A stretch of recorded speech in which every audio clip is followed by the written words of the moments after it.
Let's bring in Simon Ree now. He's founder at Tao of Trading. Let's talk more about, of course, the data, Simon, from last week.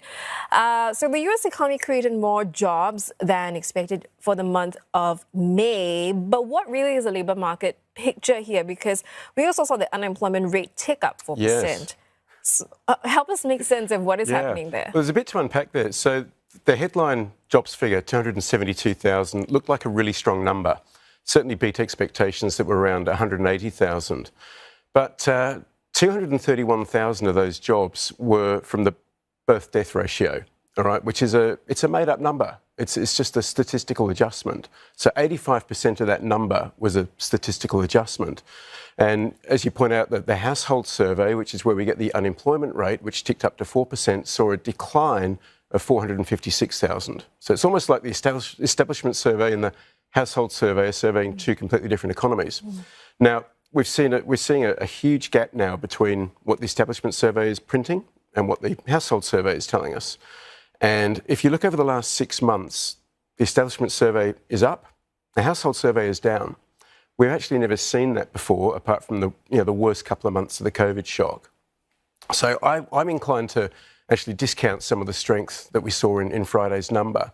A lot of it is statistical gymnastics. Indeed. And there are also concerns about accelerating wage growth. Yeah. And this obviously poses a threat to inflationary pressures. Yeah, wage growth picked up for sure. I think it was up 6%. But whether that's a new trend or not, the previous few months have been trending lower. So it could just be a one-off spike. I wouldn't be too alarmed by that at the moment. But certainly the equity market barely reacted. Bonds certainly sold off. We saw yields surge higher. The dollar was up about 0.8%. But I wouldn't be surprised if markets calm down a little bit this week. And I don't know that it really changes the footing for the Fed that much. Yeah, they're obviously distracted this week because we've got the FOMC meeting. And reaction to the data in the last week, they've slashed odds of a rate cut in September. As we know, June is very likely to be a hold. But how do you expect the Fed to move given all the developments in the past few days? I think what we've seen globally is we've seen the Swedish Riksbank cut, we've seen the SNB trim rates, obviously the Bank of Canada and the ECB all cut last week. So I think it kind of confirms that we are in a rate cutting cycle now. The rate hiking cycle is over.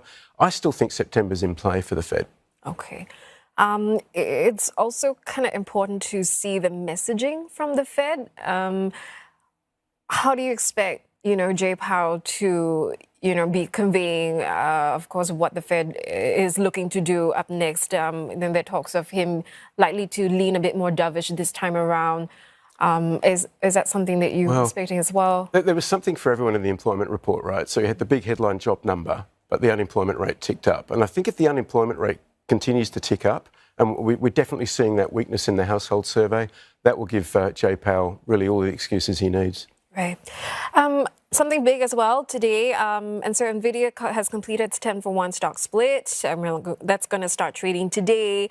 Are you expecting, of course, some volatility? What does this mean for the Nvidia stock ahead? Where does its post-split price, where do you think that could be headed? Yeah, it's not a very brave prediction to say that Nvidia will be the most heavily traded stock today. So it'll be a $120 stock-ish. I wouldn't be surprised if we see a little bit of buy the rumour, sell the news in Nvidia. I think that there was a big rush to buy the stock ahead of the split. Typically we see this. Okay, the market loves stock splits. Yeah, it's an emotional thing. But often once the stock split happens, we've seen it with Tesla, we've seen it with Apple, there can be a digestion phase. So I think some of that urgency to buy the stock will dissipate and maybe we see a bit of sideways, a bit of a pullback even. What about, what this means for the wider tech sector and all the AI-related names? How do you think today's stock split could impact that? I don't think the stock split will impact the broader sector that much. I mean, Nvidia's financial performance has been absolutely phenomenal. But really trying to guess where the stock should trade, given the run it's had, is a little bit like throwing darts at a dartboard.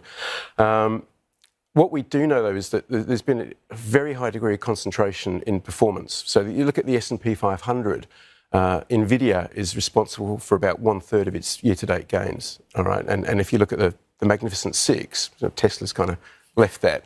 The concentration is extremely high, and we're seeing less than 50% of stocks in the S&P trading above their 50-day moving average. And the 50-day moving average is widely regarded as the line in the sand between a medium-term uptrend and a medium-term downtrend.